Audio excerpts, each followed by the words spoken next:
So the question is, who am I after? What's the real issue, and why the hell is he speaking? The truth is that when you come in, when you live by your passion, there are a few of us that are able to actually uh, tap out. So we have small businesses people who have an idea, a vision, a concept. They borrow from Tom, Peter, and Jillian. Jillian. Joanne. You eat from those people. You you depend on your family. If you got good credit, you call American Express. And you create an institution or a practice or a business. And then the concept is we're told, hey, as entrepreneurs, entrepreneurs are the backbone of the economy. The largest employer is nonprofits, gag, and government. Gag. New York City is the epicenter of dreams. New York, concrete jungle, all that shit. Yeah, people are able to build businesses here. People are able to survive here amongst many other places. I've worked in several sectors, one of which is the nonprofit sector. Being a black gay man, I know that majority of my counterparts, people that are like me, black and gay, survive off of HRA. Woo! Gave it to y'all girls. Mm-hmm. Yeah! The kids survive off of HRA. How they do? Research the odds. Call the bureau. Call the department.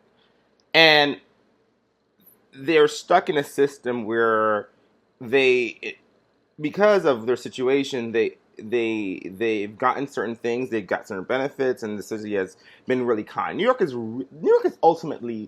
City government is ultimately the best government you can find. Go to Atlanta, which is a black gay mecca, and you have enough. So let's move it off the gay issues. What am I talking about? Why is he having this conversation a couple of days later after launching this amazing brand and doing all this amazing work? The conversation is that it wasn't that easy. No. I didn't go to my city council member and say, "Hey, girl, we marched in the parade. We love this issue. I know you from then. You've been my friend. You supported me. As much come on and gyration we do, and as much productions we do for community, I've never gone to my electeds for money because I wanted to create a sustainable business. I didn't want to build a nonprofit or a social venture that was dependent upon government. No, because when you start that track, it becomes a natural. Say, hey, everyone wants to know. I want to start a nonprofit. I want to start a nonprofit. So I get calls all the time. My clients, the way I make my money is not Camp Bed-Stuy. No, that's my work. That's my passion. The way I make my money is working with CBOs, nonprofits, CDCs, NGOs, non-governmental organizations, nonprofits, NPOs, nonprofit organizations, CDCs, community development corporations. I work with those people to really not fundraise or manage finance. I'm horrible.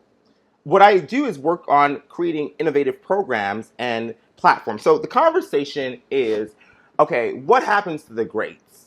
And what are systems in place for people who choose not to be committed or be locked in and be barred in by regulation?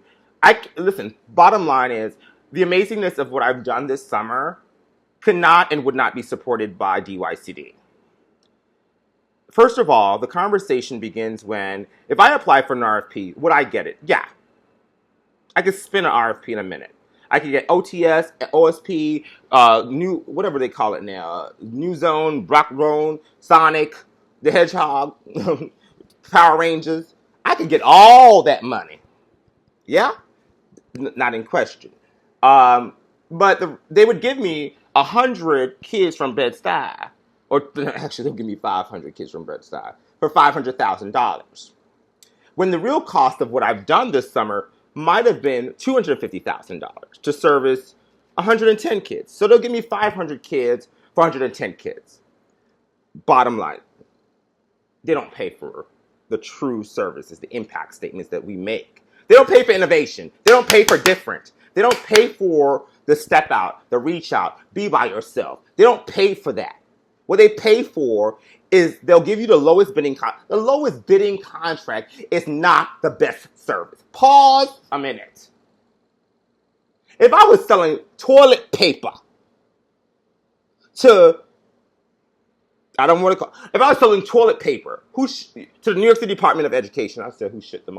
I was selling toilet paper to the New York City Department of Education. I would be a millionaire. Yeah.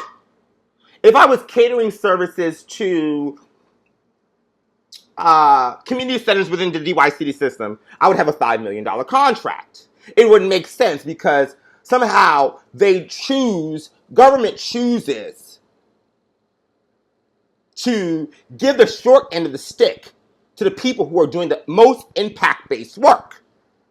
So the standard is lower because what we say is, you know what, I was committed to this. I want to do this work.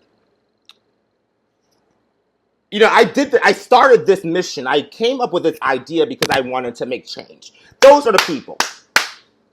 Today I spoke so much about Canva because I said Canva stabilized youth. You can't come into Flatbush and get a contract if Canva's bidding on it. No way. No way.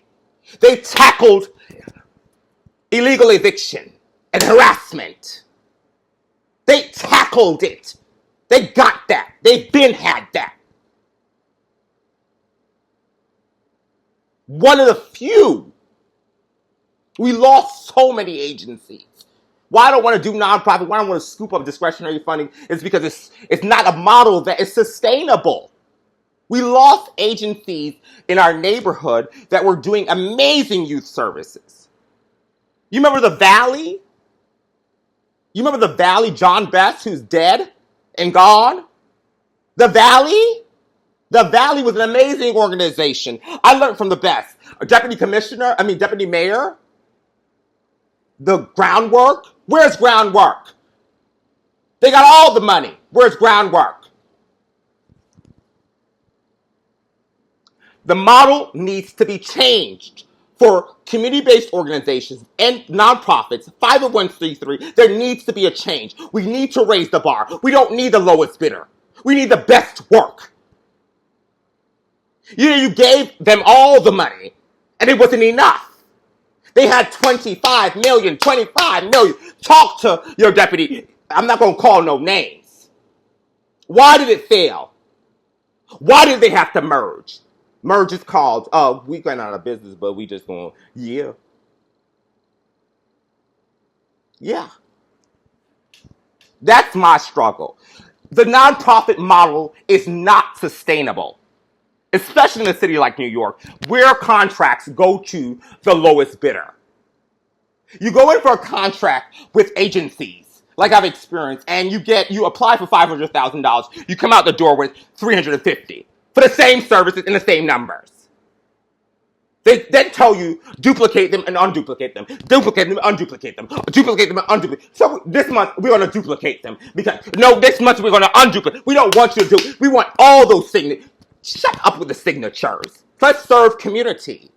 I don't need to go to another small business program. I don't need to sign another sheet. We need resources. We wanted a Democratic convention to come to Brooklyn. We put up signs and banners, and those cost. We didn't get it. But if we gave opportunities to organizations and people with vision and practice, we wouldn't have to go into government and hide. Because that's the end result. And we go into it thinking that we're going to make change, but ultimately we're just going for a stabilized paycheck for the child. We're just tired of it. The practice is for small business. The practice is for nonprofit. The practice is for, it just does, government needs to, first of all, we need to change the bar. Commissioners beg the council. They beg the mayor. I don't blame the commissioner. I don't blame the council. Government, I don't blame Congress. We need to reform government. No one is winning but the people that got a government job. The people on the ground are tired.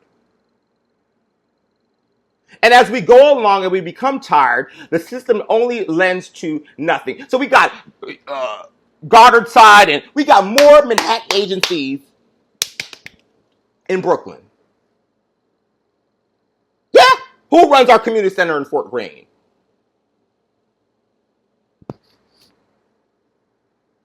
I love Tish James because one of the things about her is I don't want to turn this commentary into a political show, but you have to identify good leaders. Tish would call you at 11 o'clock at night. You didn't have to call her. You never have to send her a memo. Homegirl would call you. And when she got the opportunity to really do what she wanted to do, she said, she created a law office in the public advocate office. De Blasio came into office. He went straight for what he thought, UPK. He said, I'm going to give everyone an early start. And a white man in my apartment said to me last night, he says, Andre, because I got an early start, I went to private school, I got a great early start. That's who I am.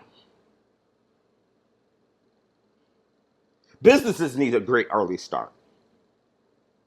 Nonprofits need a great early start. De Blasio took the tale of two cities that he's still trying to figure out. God bless that man for being a mayor, coming from Park Slope with his black wife and, great children. Who wants that job? He has to hire more lawyers. Pause. He turned New York City Civil Housing Court into Housing Advocacy Court. He put lawyers, they put money into the system to say, hey, landlords, stop. If you don't stop, we're going to stop you. We're going to put the resources in place. Two people I'm advocating, two systems I'm advocating, two groups. Nonprofits need more. The bidding needs to stop being, the best toilet paper company is always the lowest bidder. But they always still make bang. Honey, you're better off selling toilet paper than after school services. Those same practices, I'm saying, needs to be looked at and implemented. Small businesses need a defense system. Nonprofits need more to do their work.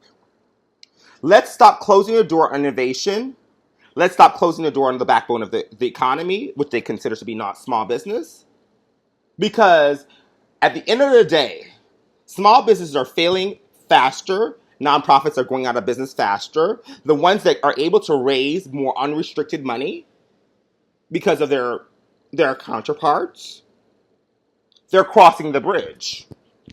And they're running our programs. Child, I don't mind, honey, a good infrastructure. But I'm just saying, you can't have an innovator come into a community, drop some real shit.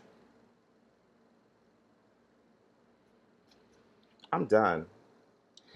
I'm going to take this opportunity to talk about it. If it falls on deaf ears, I'm going to take what I worked hard to build and the common sense I got and go sit me down in a chair on Broad Street. I didn't say Wall Street. I said Broad. We got to shift the focus around how we support, change,